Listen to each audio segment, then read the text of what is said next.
wa syukru lillah asyhadu an la ilaha illallah wahdahu la syarika lah wa asyhadu anna Muhammadan abduhu wa rasuluhu amma. Quran surat Al-Baqarah ayat 19-20. A'udzu billahi minasyaitonir rajim.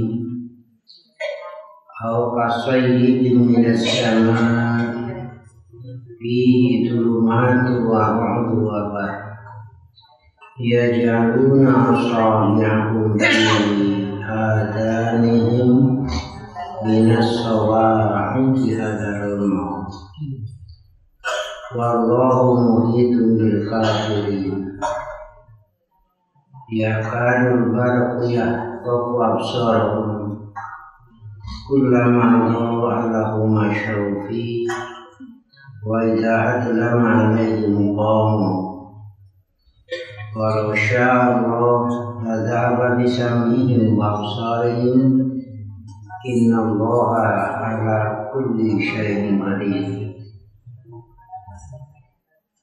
Aw kasayyibin minas sama, atau seperti orang-orang yang ditimpa hujan lebat dari langit disertai gelap gulita, buruh dan kilat. Mereka menyumbat telinganya dengan anak jarinya karena mendengar suara petir, sebab takut akan mati, dan Allah meliputi orang-orang yang kafir. Hampir-hampir kilat menyambar penglihatan mereka. Setiap kali kilat itu menyinari mereka, mereka berjalan di bawah sinar itu. Dan bila gelap menimpa mereka, mereka berhenti. Jika Allah menghendaki, niscaya Dia melenyapkan pendengaran dan penglihatan mereka. Sesungguhnya Allah berkuasa atas segala sesuatu.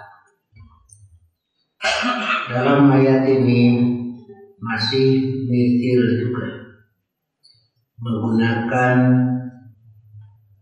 huruf ka. Ada masalun itu seperti, juga ka itu seperti. Jadi ini termasuk misil juga.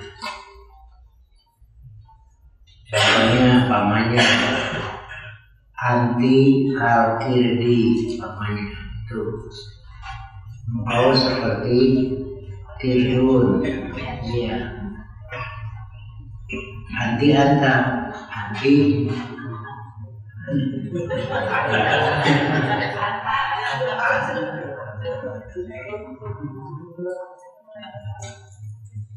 Ya, kalau dibalik tirdun ka anti. Kalau yang pertama menghina, tapi yang kedua memuji. Yang pertama menghina anti, terus di muka dua memuji monyet gitu. Jadi ada tujuan khusus. Atau seperti orang-orang yang ditimpa hujan lebat kasayyibin minas sama, dalam keadaan gelap gulita. Kemudian ada kilat, buruh. Dalam keadaan seperti itu, Allah menyerupakan keraguan, kufur, nifaq itu sama dengan kegelapan. Kufur itu kegelapan karena yang terang itu hanyalah dari Allah, cahaya. Ketika hidup tidak disertai cahaya, berarti gelap. Ketika gelap tidak melihat apa yang di hadapan, apalagi di belakang, di pinggir dia, maka akan terjadi tabrakan. Begitulah kalau dalam keadaan gelap terjadi tabrakannya. Berjalan, bahasa ulama ngayap itu gambarannya. Karena orang kafir itu dia tidak jelas dasar hidupnya, tidak jelas cara hidup, dan tidak jelas tujuan hidup. Baru mengatur langkah kalau sudah jelas tujuan. Ini langkah-langkah mereka itu tidak teratur karena tidak jelas tujuannya, gitu ya. Jangan dulu melangkah sebelum jelas tujuan kemana. Mau ke Garut, kamu nggak ke Garut nanti? Ya sudah jelas tujuan, kira-kira kendaraannya seperti apa? Persiapan bahan bakarnya berapa? Begitu. Jalannya kemana? Nah ini. Itu kan tujuan juga jelas. Pakai kendaraan, mereka mana asli cuma ulin baik. Tidak jelas ya. Kemana? Nah ini. Karena hidup dalam kegelapan, tidak tahu tujuan hidup. Ini semua sudah saya terangkan. Kenapa Allah berulang menjelaskan bahwa setelah dunia ini ada akhirat. Nah, kalau jelas tujuannya mau ke akhirat, mesti bagaimana langkah-langkahnya agar sampai ke tujuan itu. Lalu Allah menurunkan aturan langkah-langkah hidup supaya sampai ke akhirat dengan selamat. Begitu. Diterangilah oleh cahaya dari Allah. Nur itu cahaya. Ya. Dan ini sangat diperlukan. Allah memberikan modal dasarnya 2 cahaya, tapi tidak cukup dengan itu, karena itu hanya duniawi. Tapi untuk sampai ke akhirat tanpa cahaya dari Allah tidak ada. Apa 2 cahaya itu? Akal dan ruhani. Disebut oleh nurani.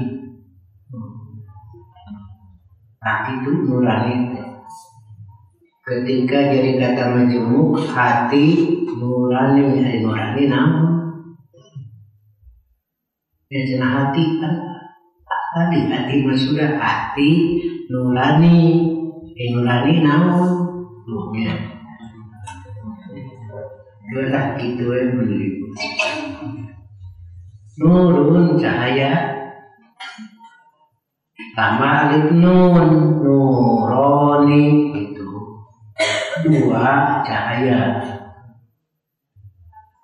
Cahaya akal, cahaya rohani. Nurani itu modal dari Allah. Tapi tidak cukup karena itu hanya untuk dunia. Cahaya itu pun seringkali tertutup oleh kekuatan hawa nafsu. Nah, itu seringkali jadi gelap. Orang yang membunuh itu kan punya apa? Punya rohani. Tetapi ketika muncul hawa nafsunya menghalangi itu, dan wis nama ceri bener. Ayah rasa kaduku, pamajikan dibayar, laki dibayar, sekarang kan mereka ada nurani tapi tertutup dengan hawa nafsu. Ya, yang berzina dengan anak zina tadi, dengan minum, nah itu sekarang sudah. Jadi nurani sekarang sudah tidak lagi digunakan karena tertutup oleh kekuatan hawa nafsu. Salaki dipaeha.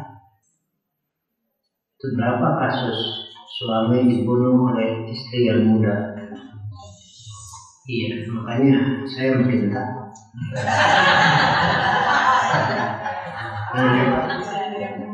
Jadi ada cahaya akal, ada cahaya rohani. Nah ini modal untuk duniawi.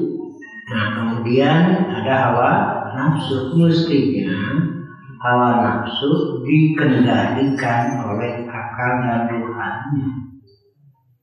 Tapi terbalik, malah akal dan rohani ditutup oleh kekuatan hawa nafsu. Nah itu. Jadi kudu nama mendengar tinate dipikir lah, ditimang. Karena itu nanti mengatakan bukanlah orang yang gagah, laisa syadid bisur'ah, yang bisa menjatuhkan orang lain. Tapi orang yang gagah adalah yang bisa menahan hawa nafsunya. Itu kan hese, keramak malah sakapun mah dekatina gelis. Itu kan keramak mah. Nah inilah tahan. Makanya nanti mengarahkan. Mun aya kakeul ka pamajikan, coba ingat-ingat kahadeanana gitu supaya mengurangi itu godok itu. Orang pan ningali goreng sih nuka gambar kabeh gorengna gitu. Kan ningali senal leuwih geuh. Mun aya kategeunang salaki coba pikirkeun jasa salakina gitu supaya ini meredah. Begitu harusnya. Lamun nantung diu. Kenapa? Itu kerusakannya tidak akan banyak. Ngambukna bari diu mah beda jeung nantung. Amek kene ke diu ngagoler biasa. Ke akibat dari ngamuk malah lebih loba ari ngagoler mah. Urang mah dibalik menambah ke ngagoler udah. Ke diu udah gitu. Dan bedanya dengan lahan agama, angger aya mengatu wudu. Nah, gitu kan. Dengan baca bismillah, wudu itu terus ulangan. Dia Mekah kudu wudu aja. Jadi pakai cairan kosong ajong yang lagi. Nah, begitu ya arahan. Nah, kegelapan ketika ditutup oleh hawa nafsu, akal terwujud, rohani terwujud. Nah, gitu. Kemudian Allah beri cahaya, yaitu agama. Quran itu cahaya. Yang cahaya ini sangat kuat menyebar. Nah begitu.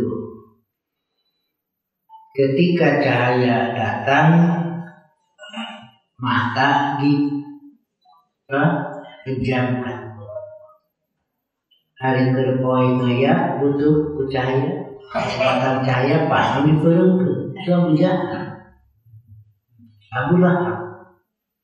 Ketika dalam kemusyrikan, walaupun mereka tidak menyadari, tetapi mereka memerlukan cahaya. Mereka itu memerlukan cahaya, cuma tidak menyadari akan keperluan itu. Sedangkan yang lain menyadari itu, makanya datang cahaya itu sangat gembira sekali. Dibukalah mata. Ia mah berpoet ngaya geus dicangkeun sarua begitu. Keraguan, kekufuran dan nifaq itulah misilnya. Jadi nifaq, keraguan, kekufuran itu bagaikan kegelapan.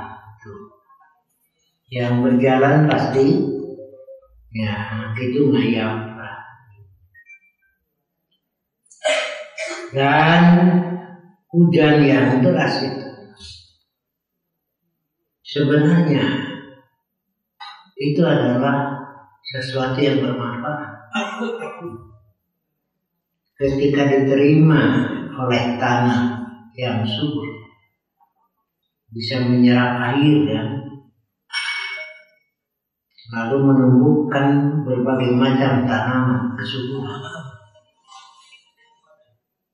Ada lagi yang bisa menampung air tapi tidak menyerap. Ada juga menampung tidak, menyerap tidak, malah jadi licin. Tidak sedikit orang yang berjalan terpeleset. Nah begitu.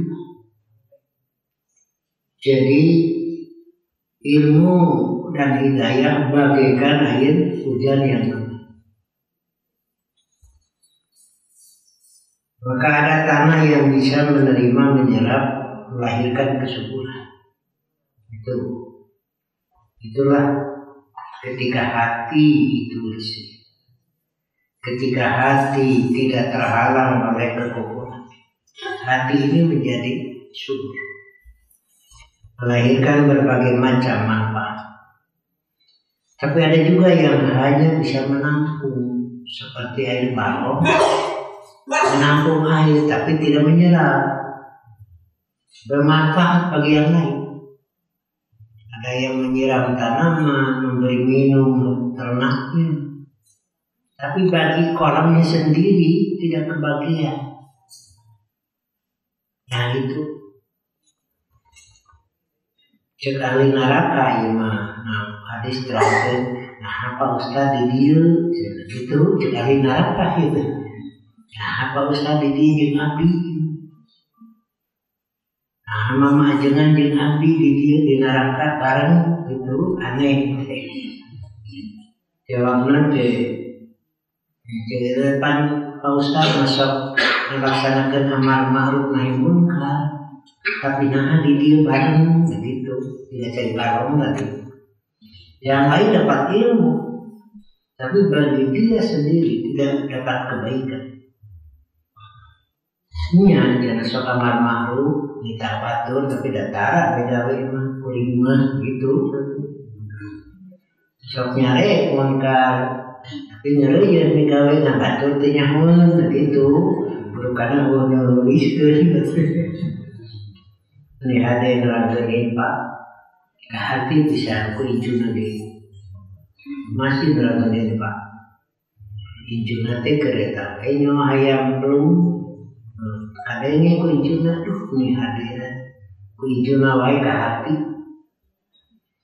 diaki-aki ngaliwat tuh yang kena ayam terus kerakiwe gitu, udah ada ya tuh akhirnya narakan infak tuh, gitu, beres deh ngaji di masjid kedua, nah cenah ayam dulu gitu, kemana cenah ayam teh dipasihkeun tadi, kan sahur akhir infak gitu, terima nih, sok salah hati. Maksud teh batul ka urang. Nah kedilpat teh batul ka urang. Itu. Dan tidak sedikit ini. Sekarang Ustaz, Kiai, ajengan ulama terpeleset. Iya. Jadi ini lebih kacau lagi. Ketika melihat agama pakai kacamata dunia. Di zaman jahiliyah khususnya itu melihat dunia pakai kacamata dunia.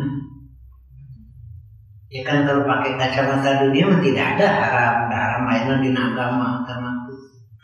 Makanya tidak ada haram membunuh, berzina, merampas biasa. Lalu diturunkan agama. Nah di situ ada haram. Jadi melihat dunia pakai agama, akhirnya menjadi temaihan haram. Tidak berzina haram, tidak mencuri beres. Itu karena melihat dunia pakai kacamata agama. Sekarang kembali lagi melihat dunia pakai kacamata dunia. Hilang lagi haram itu, korupsi itu jalannya.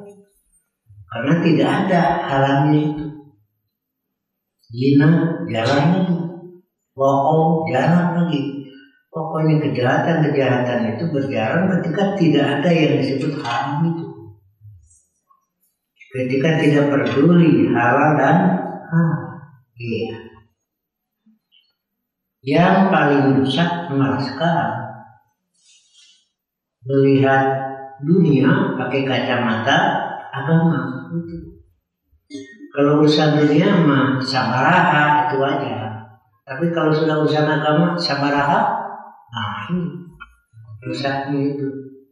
Jadi bukan benar, tapi sabaraha. Paham ya? Kembali.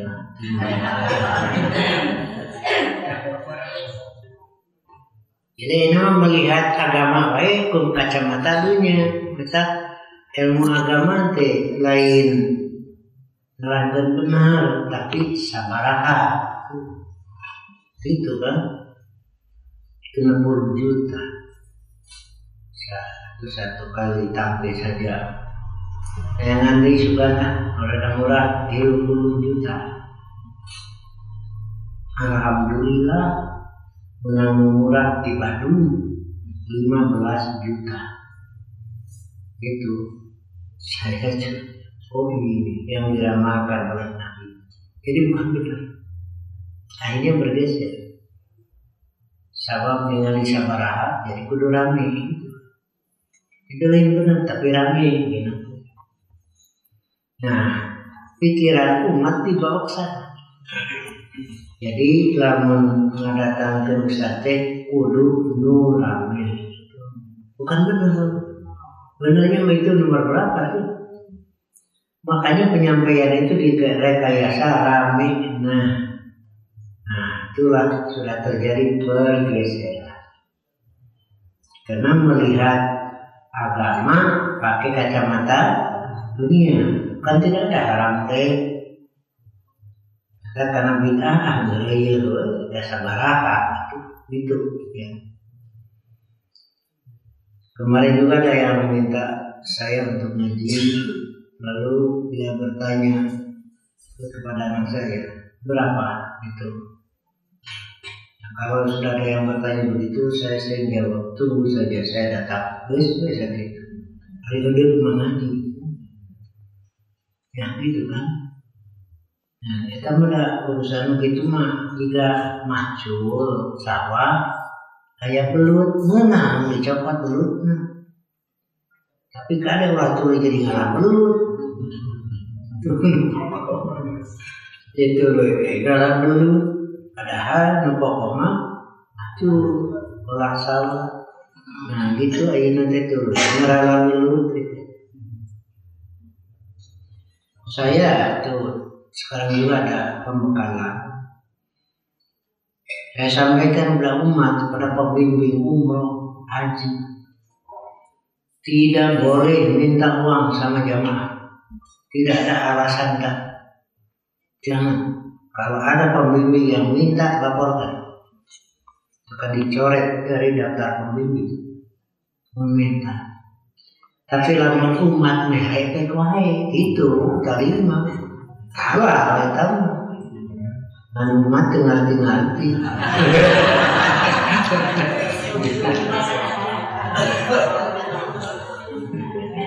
Kita lanjutkan. Syakak suku itu keraguan. kubur, nifaq itu kegelapan. Ketika datang cahaya, nah, hujan turun mestinya diterima,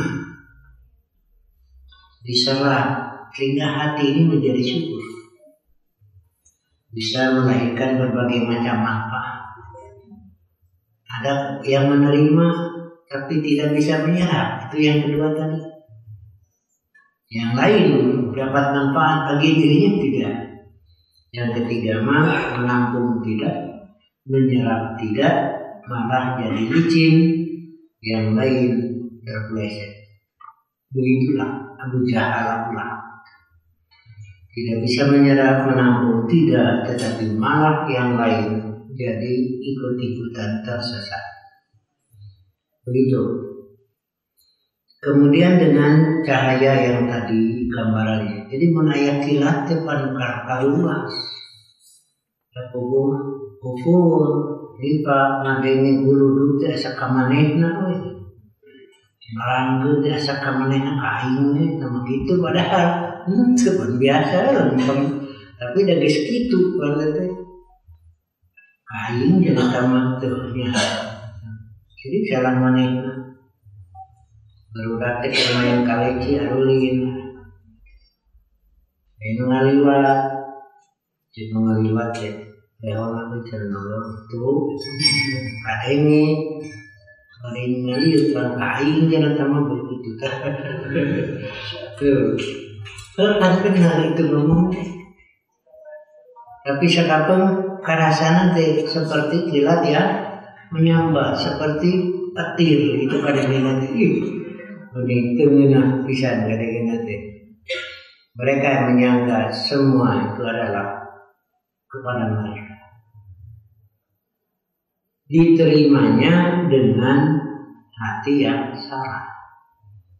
Padahal kalau dipikirkan itu adalah tazkir untuk keselamatan, tapi karasana teh kayu sama itu jadi nanti. Panci dilakukan gelombang tarik budak we didegungkeun beberapa tahun atau mati nanti mau panah panci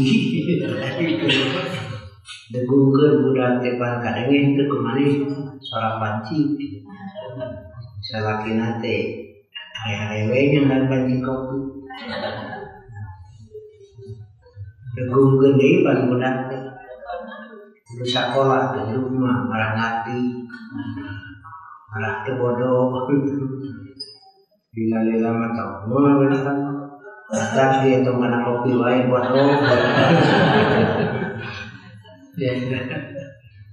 nah itulah padahal tidak ada keterangan dalam Al-Quran kecuali untuk menyelamatkan. Karena hatinya seperti tadi, rasanya tidak satu guna berapa? Kadang yang itu guna, kita ada bencian. Ya keramat makan nyewa, ajan sorana harus kadang nanti itu deh. Ini namanya kebencian mah. Tapi kecinta mana jangan sorana goreng batu. Biasa benar ketika hati. Kita ngadengin akan lebih hati sampai disamakan dengan gonggongan. Itu kan jelas tuh gambaran hatinya. Dengan ketika disamakan dengan gonggongan anjing kecil dan ini ngomong itu teteh beragama. Ya, beragama Islam nama disebutkan pejabat ya itu ya, jadi suara yang terdengar itu dengan aku kadang-kadang nah di depan masjid itu kan ada kosan kurang payu saya bilang hese payu ya nah sahan resepun cici dari masjid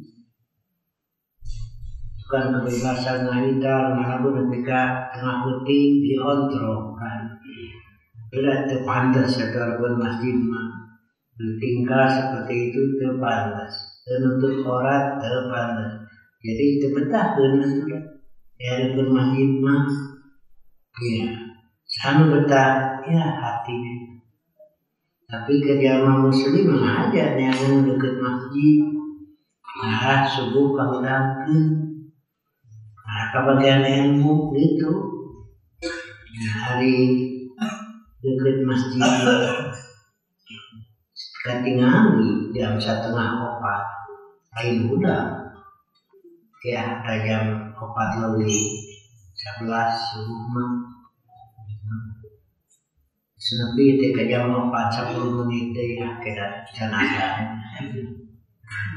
sekarang ini ada catama istamat ada can koma berbeda masuk kebimunan keberangan nah begitu seperti sahabat Parina rencananya tarik Parina dari dekat masjid supaya telah ilmu berjamaah itu adanya kurang Parina tapi karena Nabi rencana mereka itu kata Nabi jangan sudah bisa. Kenapa? Nabi berharap karena orang dia jalan kaki ke masjid atau berkendaraan ke masjid itu bagian dari dakwah. Kan lupa meninggali ke mana itu masuk kepada strategi dakwah. Itu baik sebenarnya. Penumpang lagi, saya pernah pengajian di daerah Cimentara, Malam Senin. Itu dari daerah Cipageran Narwi, Himbawaan untuk barudak ada jika karena sering melihat penasaran, pakai baju takwa, tutur ke dinasri, reflektif ke pengajian. Terus akhirnya ikut saja terus. Ustaz senang ditekap kita kurang ngabri. Nah itu kan bagian dari dakwah itu. Jam 10:30 ke masjid Jumat. Kurang kene. Sajadah, sarung, kopea bersih, rapi itu kan menarik. Tapi kayak ibu-ibu lu penasaran. Kok aku diperhatikan bapak maju aja sukanya ke sini. Gitu. Ini kami tahu. Kita cina di masih sare.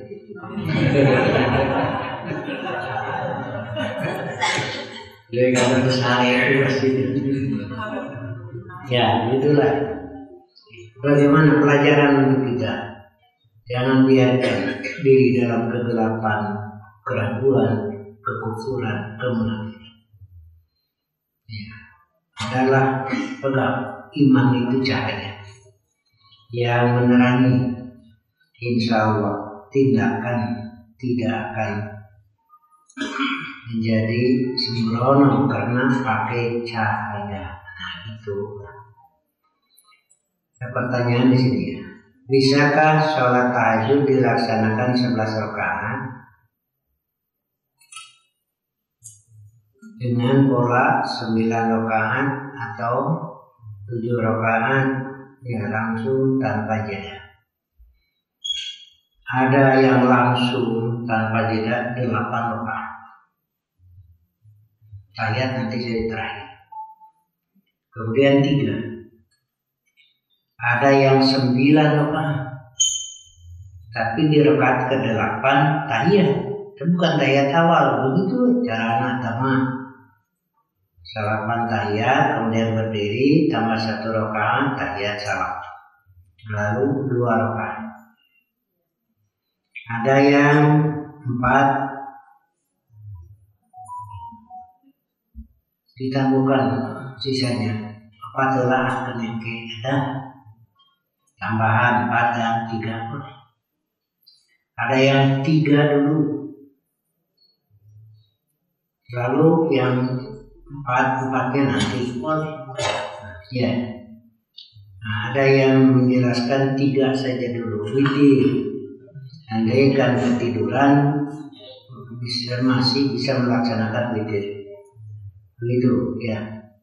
Jadi polanya di luar Ramadan macam-macam, tapi di bulan Ramadan kaifiahnya dilaksanakan oleh Nabi 11 itu polanya 4-4-3. Itu kalau di bulan Ramadan. Jadi di luar Ramadan mah tahajud boleh dengan pola-pola tadi. Tapi kalau di bulan Ramadan Nabi sendiri mencontohkannya 11 dengan 4-4-3. Nah sekarang dari Ustaz Persis juga itu kan yang 2-2-2-2-3 sahih hadisnya. Jadi boleh. Saya tanya, Anda tahu tidak kalau yang 4-4-3 mutafaq alaih dia lebih tinggi kan dia bisa era 1 jam menjadi guru. Memang sudah maksakan dia. Ya, begitu. Hanya ingin model baru. Mohon dijelaskan adakah contoh sholat qobla maghrib atau qobla isya? Gini, kalau qobla maghrib ada khusus, bukan wajib. Perintah, shollu qobla maghrib sampai 3 kali. Tetapi kesananya apabila mau gitu. Jadi tidak muakkadah, ada sholat sunat 2 rakaat sebelum sholat maghrib. Bukan rawatib, bukan. Yang khusus kalau mau. Tidak muakkadah. Kalau rawatib muakkadah. Gitu. Bagaimana sebelum isya? Tidak ada dalil sebelum isya. Tidak ada dalil sebelum asar, sesudah asar. Kalau yang dimaksud rawatib. Ini juga masih jadi perbincangan kemarin memaknainya, fikihnya. Karena ada dalil Nabi mengatakan di antara azan dan qomat ada sholat 2 rakaat. Saya artikan ya sholat. Ada juga yang mengartikan doa. Tuh. Sudah. Karena dari dalam hadis itu lafadznya sholat. Bainal adzana ini. Jadi maksudnya di antara adzan dan qomat ada sholat 2 rakaat. Kalau mau silakan. Tapi ini juga tidak muakkadah. Ya. Jadi sholat qobla maghrib ada khusus bukan rawatib. Tapi kalau sholat qobla sholat isya tidak ada. Yang ada itu ba'dah kalau rawatib ya. Nah, tapi kalau mau melaksanakan 2 rakaat antara adzan dan qomat ya ada dalil. Berarti di tiap sholat, di tiap adzan bukan isya saja. Nah begitu. Mohon dijelaskan sholat sunat jeda waktu antara adzan dan qomat. Nah ini kadang-kadang ada yang qomat padahal masih ada yang sholat sunat. Ya baru 1 rakaat itu kan jadinya masuk. Ada lagi sudah ada lila waktu nanti qomat takbir di sholat sunat itu kan boleh itu bikin itu Pak batasan waktu. Pokoknya setelah ada 10 menit, nah diberi tempo boleh. Kalau sudah 10 menit terserah, darah boleh. Itu salah mereka, kenapa? Yang itu, jadi boleh. Karena sering kali ya kan beres, serai komat, jod sunat deh, itu gitu. Itu kan tidak kita tidak bisa melarang karena memang ada dalil salat sunat. Pamannya subuh diserai komat ayat ini hanya takbir. Akhirnya ya itulah. Nah, dari keadaan seperti itu boleh memberikan itu batas waktu ya setelah adzan sampai qomat selama 10 menit silakan. Nah nanti kalau sudah 10 menit kalau ada yang ketinggalan ya itu mah salah boleh ya. Jadi boleh menetapkan ini kebijakan setelah adzan sampai qomat supaya amai-amaian lah bahasanya. Lalu ditetapkan 10 menit. Nah boleh di sini ditetapkan setelah jeda 10 menit setelah adzan sampai qomat boleh saja ya. Ya sudah tidak ada lagi pertanyaan. Nah, beres.